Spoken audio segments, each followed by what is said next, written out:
Welcome to The Systems Thinker, a video series to help you know the whole, focus on the constraint, and reach your goal. It's more common in organizations to have a clearer understanding of how the hierarchy works top to bottom, but not so much from side to side.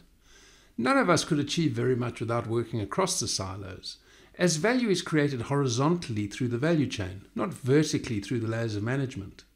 So, how do we find a set of rules that helps everyone understand who has authority over whom when the relationship is not straight up and down the hierarchy? In some instances, it's pretty straightforward. A safety officer has the authority to stop even the CEO from entering a workspace if he or she doesn't comply with the safety requirements, such as wearing the mandated PPE. Similarly, a military policeman can prevent a general from gaining access to a facility if that general isn't authorized to enter. What happens, though, when it's not so clear-cut? Like when you're working on a project for which your department is accountable, but which needs a contribution from people who come from other parts of the business.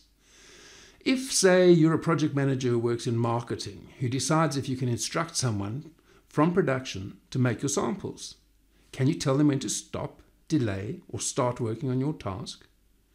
What rights do you have to get information about the status of the production work?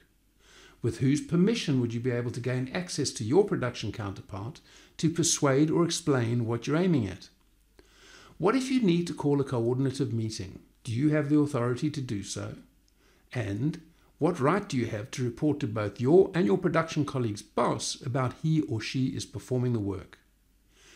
Genuine collaboration across the silos is, amongst other things, a function of knowing and agreeing on the answer to these questions. That's your tip for better ways to do better work and redefine what's possible.